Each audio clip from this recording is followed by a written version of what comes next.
45. Looks like Tom Duncan. Sounds like, must be a duck. Jersey girls are the best. Yeah. What? The bunny ears are back.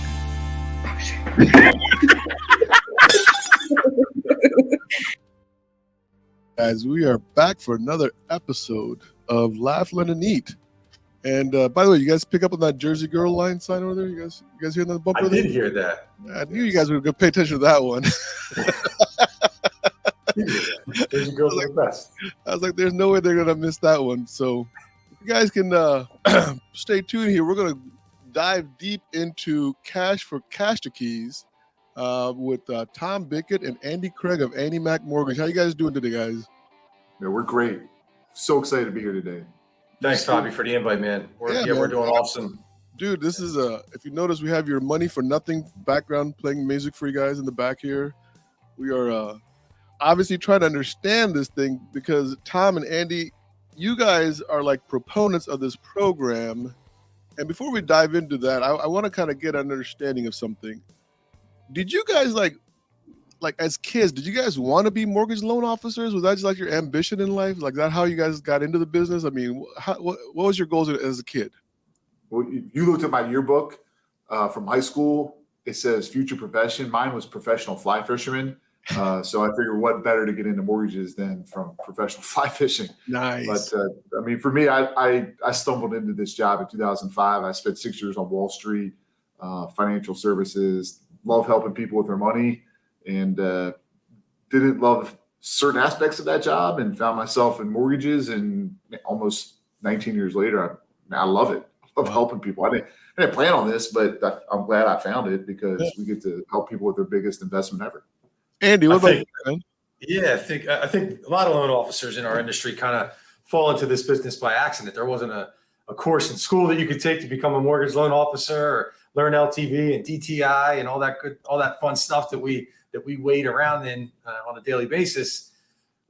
Listen, I didn't go to college. I raced motocross. I was landscaping. There wasn't a lot of direction. And then I met somebody that was successful in this business, and I was fortunate for that. They became a mentor to me. They taught me that you could create a great living. They had a nice family, good home. They lived in a nice town. I said, man, maybe I should listen to this person. And that was 20 years ago. No. And yeah, now been in this business, deep in our community. Tom and I volunteer as much as we can. We try and help people in our community, not just mortgage loan originators. We think we're contributors to our community. That's awesome, man. I mean, that's really the attitude to have, quite honestly, in my opinion. So I just FYI, I've been doing this now. It'll be in January, it'll be 30 years, January 3rd. Impressive. Wow. I mean, it's started when you were 15, huh? 12. I don't want to lie to you guys. I don't want to mislead you, okay? You're coming like full circle in this business, though. Like you think about when you started and where like purchase applications were back in 1994. Like we're approaching similar levels. Yeah, but to that purchase index to back then. Yeah. To that point, though. But think about this: when I got in, the jumbo loan was anything over $107,000 in the DC. Wow. Yeah. Say that again, Bobby. Say that again.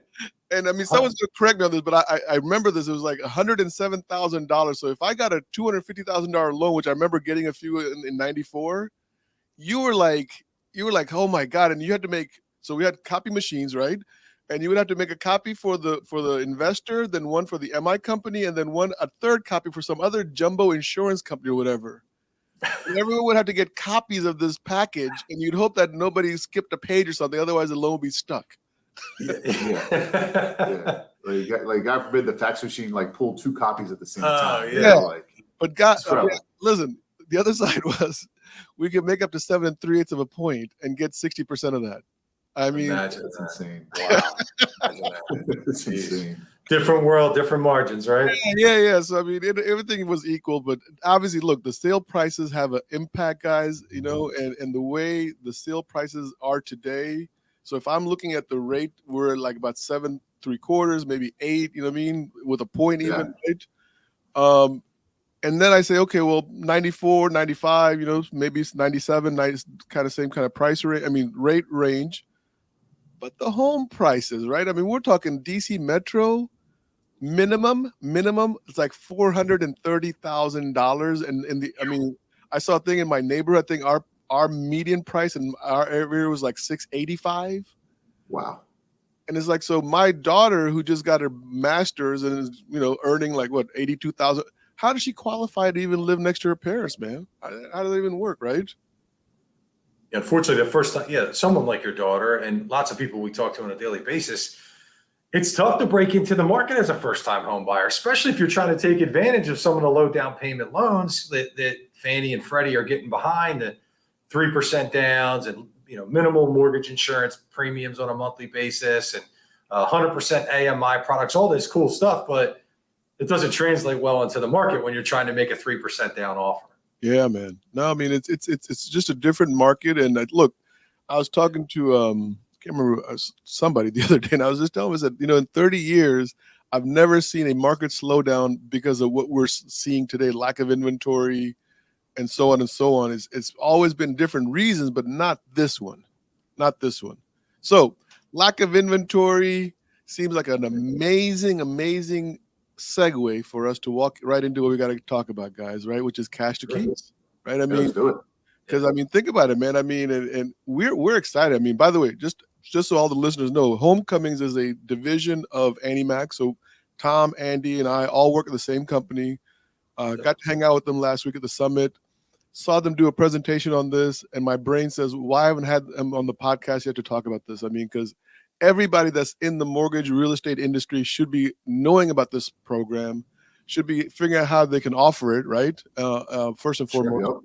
So, guys, I got to ask this as I was preparing for this, right? All these questions come to my head, right? Who came up with the name Cash to Keys? Because it's kind of confusing, honestly, right? It's a little confusing, though. Yes. Yeah, not to be confused with Cash for Keys, Right. which was the foreclosure product back in like 2009, 10, and 11, or a Cash for Keys, like let me hand my car and you get some cash. Thank you. That's what I was thinking about. 2006, that was Obama's campaign. Remember that? They were trying the problem in the car industry at that time, and they had too much, right? They were trying to sell new cars and they couldn't get them sold. Now they have the opposite of that. Right. You can't today you can't get a new car that you want. No, not even a used. Just like housing. I don't know who coined Cash to Keys. It was Wes or Joe or someone in marketing, but if you think about like the troubles that started to happen because of COVID, there was crazy over ask offers, tons of cash in the system because stock market was all-time highs, people liquidating 401ks to make more competitive offers. And every time you see that perfect closing picture on Facebook, you always see a couple holding the keys. They got a big key, and it's like, all right, how do I get the cash to those keys? Yeah. Right. So Cash to Keys really is a vehicle so they can sit there and hold those keys with confidence that otherwise they're having a really hard time in this market because of some of the things we've already mentioned: low inventory, high buyer demand, high interest rates, super competitive offers. On average right now, there's like 4 offers going out on every single listing that exists. Yeah. It's hard to stand out in a crowd right now. So if you were doing an elevator pitch with me, right? We're on the lobby. I'm going to give you till the 15th floor. How's that? We'll even call it a Springfield, Virginia elevator, not even a New York City elevator. You're going to ride it 3 times? Have you been asked this question? Like, what's the elevator pitch of Cash to Keys? Is there an elevator? Is there a way to minimize the amazing benefit of this program in such a small snippet of a ride in the elevator? What I think that's a great question. I don't know if you could do it, so to speak, in an elevator pitch in 20 seconds or 30 seconds. I think because it has a lot of nuance and detail to it. But as Tom said, the premise of this is to help folks compete, to your point, in one of the most competitive markets that we've known in history in housing. Okay. So if you were to come to me and you just got introduced to me, hey, what do you do for a living? We work with AnnieMac Home Mortgage. We also work with Cash to Keys. What's Cash to Keys? Well, Cash to Keys is a platform that's going to change your mortgage contingent offer, possibly contingent upon the sale of your home as well. And we're going to let you use our cash to go compete with a market that today, 30% of loans that close or transactions that close are cash. Would you like to learn more on how to use our cash to go buy your next house? Yeah. Sure, I'd like to learn a little bit more. And that's the watered down version of what we're saying to folks. And then we get into the nuts and bolts of it. And once we get into those nuts and bolts from an agent perspective, and then from that buyer's perspective, that's sale contingent, They're blown away. No idea that it was a possibility for them. So the nuts and bolts is where the confusion lies. So sometimes, right? Because listen, the minute I saw this program, I dove into it. Right, I started looking at the matrices. I started looking at, and the feeling that I got was, okay, I got everything, but like, okay, we'll stick with the cash option right now. By the way, to everybody listening, there's two options to this program. There is one option, which is pure cash option to buy the house, right? And then the second option is my favorite, by the way, which is buy now, sell later, right? I'm just blown away by that program, right? So we'll stick to the cash portion for a second. There are third-party vendors that have been around, and some have actually shuttered by now. Ribbons comes to mind, and there's some others, right? That were doing this a year, 2 years ago, saying, "Hey guys, you can present a cash offer, right? And we do this. What is the difference between Ribbons and other third-party vendors that are offering this compared to what AnnieMac is doing?" I mean, for me, it's about being on the same side of the table with our realtor partners and our clients, right? These other platforms were for-profit platforms looking out for their own individual interests, which is how can we attract some people to our platform and charge some really large fees, right? That's not what Cash to Keys is, right? It's about understanding and maintaining the risk profile in the market, right? As an originator, and this has gone pretty much unchanged for the last 40 years, you come to me, you fill out an application, I look at your credit, look at a pay stub, and make a decision if I can give you a pre-qualification letter.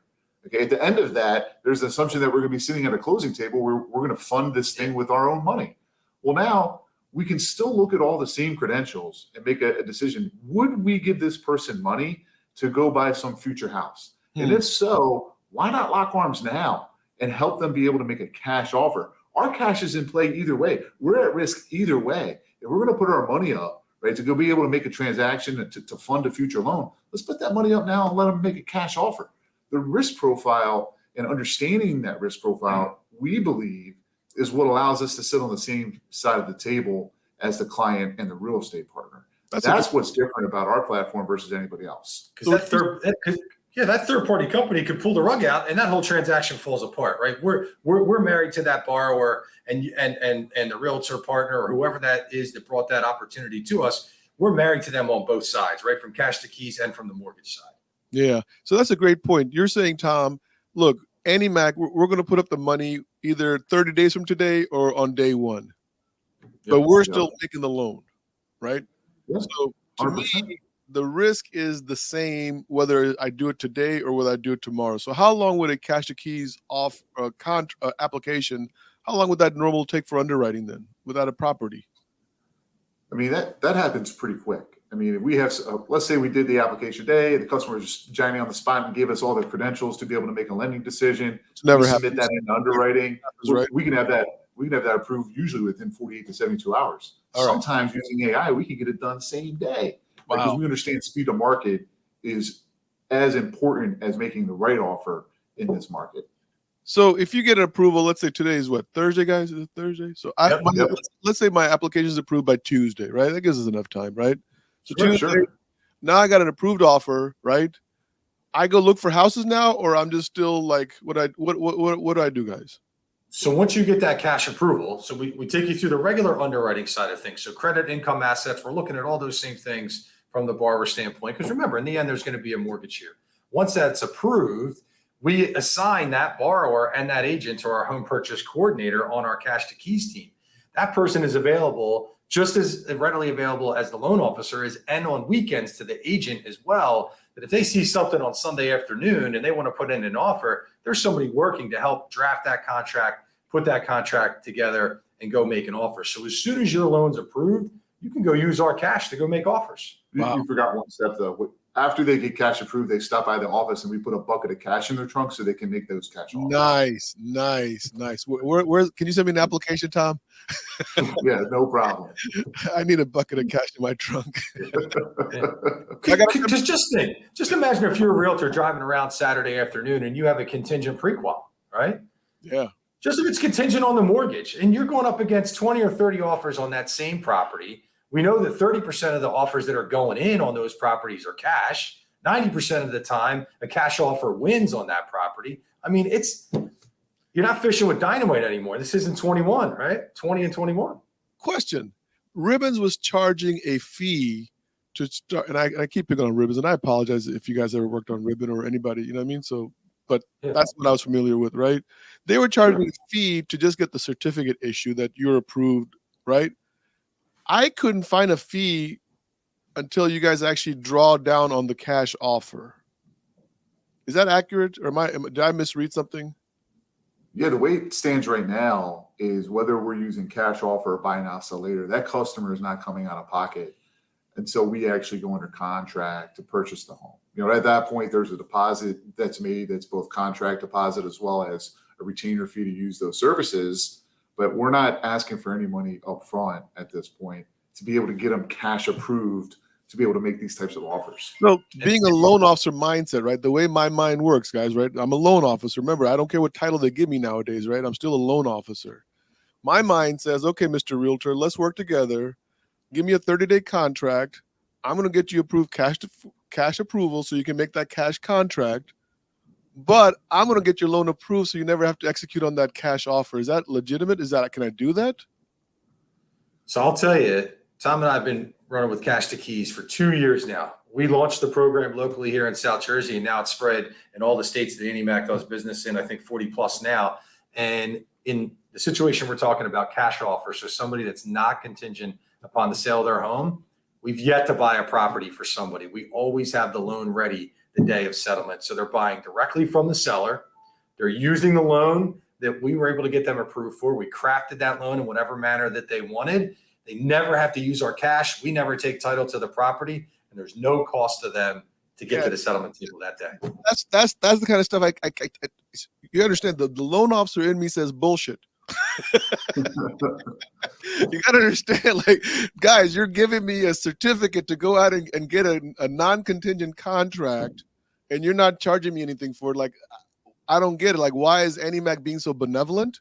Because it gets back to the same thing. Have you ever seen a rant go from bullshit to benevolent in one? I'm pretty good like that. I mean, listen, it gets back to the risk, right? It gets back to being on the same side of the table, right? We built Cash to Keys to serve, right? We didn't build Cash to Keys to be a profit center, right? So, yeah, it doesn't make sense to everyone out there. Like, why would you do this? We're doing it because it helps. It's what's needed, and it attracts people to our platform that maybe otherwise wouldn't give us a shot. Hey, I got a great mortgage guy. Yeah. I'm already pre-approved. We can't tell you how many times someone's brought to us who's like, I've made 6 offers, and I'm like conventional, high credit, money in the bank, and I'm not getting a shot because I'm missing out to other cash deals. Yeah. Right. So we're able to, from the lending side, it's really about how do we get more people attracted to our incredible mortgage platform, and at the same time give something that works really, really well and puts us all on the same side of the table. So yeah, we get early on, I was like, this is a gimmick. This doesn't work. Why are you even talking about it? This is silly. And now 2 years later, people are seeking us out, awesome. Asking how can you make a cash offer, right? And that's the beauty of the platform.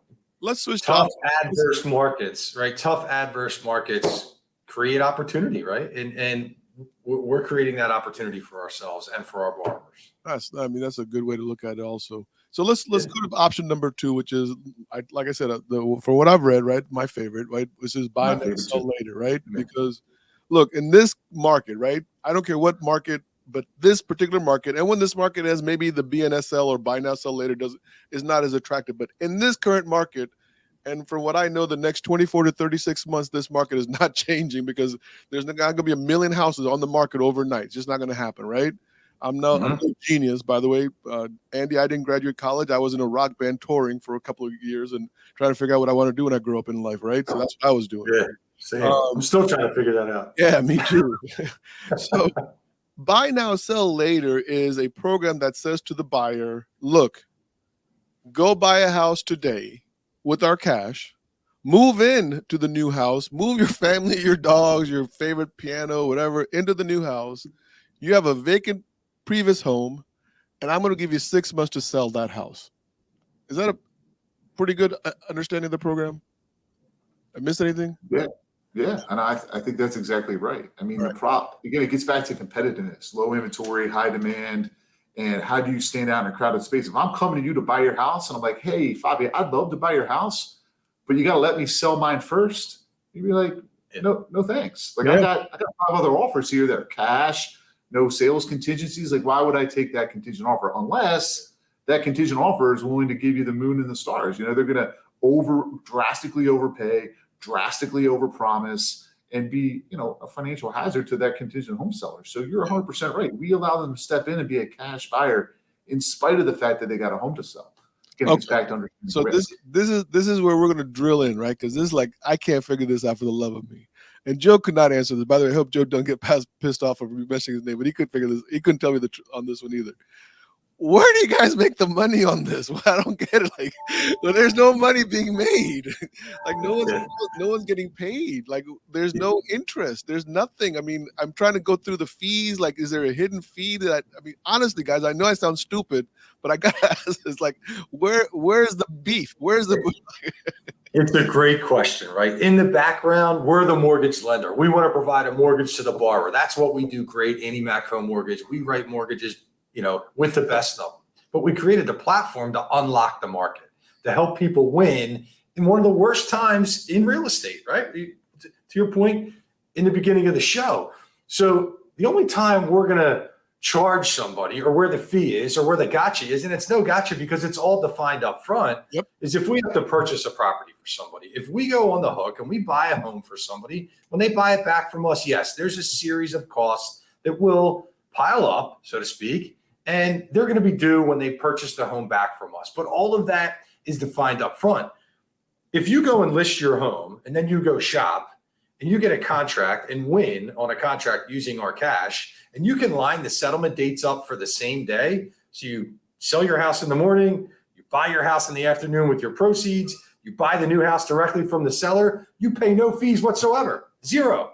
If we have to purchase the house for you, then you sell your house 3 or 4 weeks later, or 2 months later, or 6 months later, like you mentioned, when you buy it back from us, then you have some additional cost at that time. Yeah. So what's the difference between this and a bridge loan? Great question. So, a bridge loan, you're taking money out of your existing house, right? So you're taking a secondary loan on a home that you already own. And then when you go to the market to purchase the new home that you want, using that money as a down payment from that bridge, you have to not only qualify carrying your new house plus your existing house plus that bridge loan, but now you're going to continue to make 2 payments until you can get your house sold, right? So a bridge is really forwarding money on an existing house. Buy now, sell later is looking at the existing house, again, understanding the risk profile. Are you telling? And I don't mean to sound stupid, but I know it's going to sound stupid. Yeah. Are you not? You're going to qualify me just on one house, basically, you're saying. Yeah. With buy now, sell later, we're going to look at your existing home. We're going to get a baseline idea of what we believe that home could sell for in this market, give a little bit of a market haircut to allow for variation into the future. And with understanding that dynamic, we will go to the market and purchase the home on your behalf, or allow you to do it if you can line it up the same day, with the assumption that the liability that you have is gone. Right, we're going to make the assumption that you're going to get your house sold and not worry about that monthly payment in any way, shape, or form. So once again, I made the application today. You get me my approval by Tuesday. I have a house, right? You qualified me, I guess, on the new payment. Is that right? Yes. Correct. Yep. So I move into the new house. I'm going to be making payments on the old house. Yes. I'm not making payment on the new house yet. You're not making out-of-pocket payments on the new house, no. So I'm living rent-free. You're not living rent-free. As soon as we buy that home, you're going to enter into a tenant relationship with AnnieMac, cash to keys. Tenant and for relationship. the time period that we own it until you buy it back from us, you are in a tenant relationship. The best part is we're not going to hit you with an out-of-pocket monthly payment, right? There's a daily accrual fee that gets charged based on the purchase price, and that simply will accrue and become payable when you buy the house back from us after you sell your existing home. And it's a line item on the submission. So it comes out of net proceeds. Accrue is a pretty big word for a rock bass player. Yeah. Pile up. Rent's going to pile up, and then it's going to. I appreciate it. See, Andy comes down to my level real quick. When you sell that house and you get those proceeds, it's a cost on the settlement sheet that's going to be paid back. You're fronting me the money. That's right. Yeah, that's right. It's not that we're necessarily fronting you the money on the rented piece, right? We're simply just allowing you to live there with a daily fee. So there's a daily fee that gets charged. So if it's 5 days, 6 days, 30 days, up to 6 months, that daily clock runs on that. So there's definitely a vested interest for that client to get their house listed and sold as quickly as possible to minimize that cost. But we're not going to hit them with a monthly out-of-pocket fee in addition to them paying their existing home. We don't want to strap them. I mean, guys, you got to understand. I mean, from a new person just joining, like I've only been with AnnieMac family, right, for I don't know 5 months, 6 months, whatever that is, right? It just sounds so like non-mortgage. What you guys are pitching is like the anti-mortgage that I've grown to love over the past almost 30 years, right? Which is everything's about the company, right? It's like the opposite. Glad. It's good. Yeah. It's a good thing. We're changing the market. Right? We're changing the way real estate transacts. You guys understand that, right? That's why this is such a hot, like you just like, it's almost like the first time. Well, you remember, I don't know if you guys remember those pick a pay plans that came out. Yeah. Right. So they came out in 2002, 2003, right? I had already been selling those in 94. So when they came out in 2000, I was like, hell no, I'm not doing that again. Because I knew, but everybody else was like, oh my God, it's 1% for 5 years. I said, yeah, but then you have all this different interest that's accruing, right? That has to go negative. No one saw that coming. So when I heard about this program, I said, hold on, I'm not falling for this again. I fell for it in 94 with World Mortgage. World Savings, same. Yeah. 2002, the WAMU came out and tried this shit, right? Yeah. And now in 2020, AnnieMac's trying it. So there's no negative.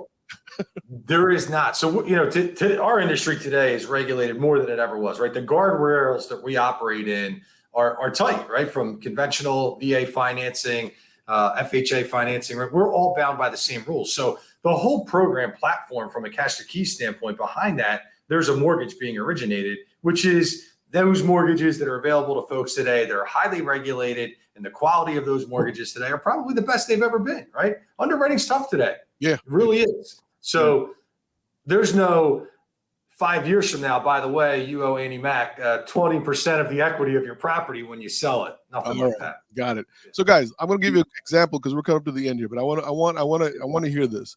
I buy a $400,000 house, right? On the buy now, sell later program, right? Yep. I think it's 70 or 75 cents that you guys are charging, right? Per diem that accrues. So let's just say 75 cents, right? So it's $3,000 a month. That includes my PITI, does not include a homeowners association fees. Is that accurate? Am I right? So you're talking about the rental carry charge. Right. So assuming it's 75 cents on the dollar, on that $400,000 purchase, $3,000 a month, we break it down to the day. So while they're in that home, that rental clock is taken at $100 a day. Got it. Right? They're not paying taxes. They're not paying homeowner insurance other than a small renter's policy. We're going to maintain the full policy because we own the home for them.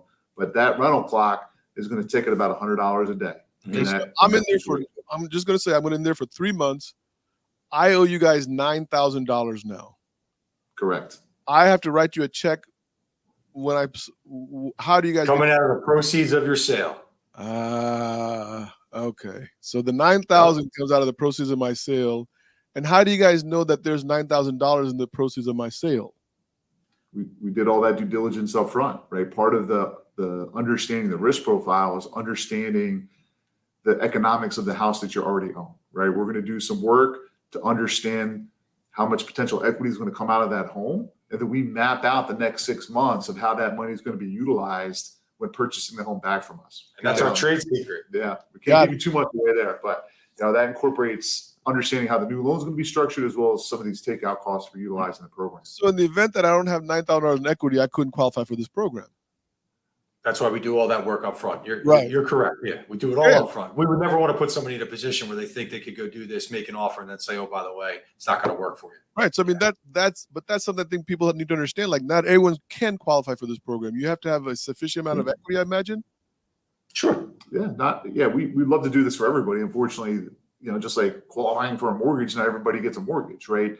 But the platform is pretty robust, and we're looking to find ways to help. Right. This isn't like reserved strictly for the 800 FICO borrower with a 50% equity position. Like we're doing this for people with 5% down coming out of their equity. I mean, there's a lot of different formats and platforms within buy now, sell later that can help a lot of people, which is great. Yeah. What's the one surprising thing, and both of you guys can answer, maybe it's different answers. What's the most surprising thing you guys have seen when offering this in the last 2 years? Because you guys have been obviously on the ground floor with this. So what's the most surprising thing that you've seen out of this offering? The most surprising that I've seen. Well, we had somebody just recently not take our advice. And by not taking our advice on a buy now, sell later situation, thought they were going to be able to take money out of an investment account, a 401k, to use those funds as down payment on the next house. Well, they didn't get those funds back into the 401k in the IRS timeframe, which is 60 days. They took $300 out and paid $130,000 in federal income taxes. Then called us back. They got their loan denied. And we ended up jumping back on it and got the loan closed actually yesterday. And we got it cleared to close in 12 days, right? So that was surprising to me that we explained it to a degree that everybody could make a sound decision, decided not to do that. And now that's what happened, right? So, but we've had so many families that we've been able to help. We talked a lot of nuts and bolts. I'll finish with this, is that when we talk to agents and borrowers, they have no idea that, one, this is available, and two, that you can get approved for this. Go out and shop, find the home that you want, go under contract, go through attorney review, home inspection, and know that you want to purchase that property and then list your home. Your home doesn't need to be listed to be able to take advantage of this. Number one thing that we hear is, I don't want to put my home up for sale until I find the next. Right. Our market just doesn't function like that now. You can't go make offers on property on a contingent home that you need to sell that's not even listed yet. Good luck. Never going to happen. Yeah, yeah. Tom, anything that you want to add? Yeah, I mean, for me, it's about integrity, right? In a normal transaction where cash to keys isn't involved, how many times did this happen to somebody, right? Their credit profile changed. They bought a car. They spent their money. They got fired. Something happened that caused that deal to not happen, right? In a normal environment, that deal completely falls apart and everybody's like, all shucks, right? And there's really no recourse other than maybe holding on to a small deposit, right? We have enough test cases now in the last 2 years where we've had people's credit profile change where they no longer can get a mortgage. We've had people, unfortunately, lose their jobs. We've had people where their contingent home sales have fallen out and not be able to make, settlement when they thought they could. Cash to Keys has solved for all of those problems. Cash to Keys stepped in and was able to complete that transaction and make the seller whole and make the agent's commissions live and give that buyer an opportunity to fix the things necessary to be able to make that future transaction happen.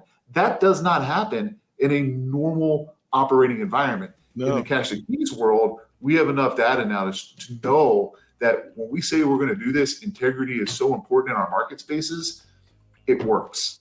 Wow. And that's the most powerful thing I can say about that product. Wow. That's look, guys, I mean, I've been blown away by this program. I hope that other people understand that this is for real.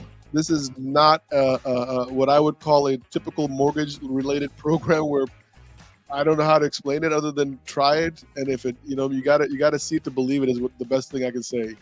Bobby, I'll leave you with this in your audience. The question that we typically ask people, and this is my elevator pitch, is if your dream home hits the market tomorrow, the one that's going to get you to drop everything and go see and want to make an offer in this house, are you in a position to make a winning offer? Because we know right now that winning offer is cash. And if you don't have the ability to make a cash offer, whether you're a first-time home buyer all the way up to a contingent home seller, it's going to be really difficult to make that dream home yours. Cash to keys makes that dream home your winning offer. Love it, guys. Love it. Andy, Tom, appreciate it. Thank you for coming on here, guys. Obviously, I think this is going to require part 2, but let's see how the Phillies do, and I'll see if you guys will come back or not. How's that, guys? Let's go. Ring the bell. All right. Go Phillies. Take care. See ya. 45. Looks like Tom Duncan. Sounds like, must be a duck. Jersey girls are the best. Yeah. What? The bunny ears are back.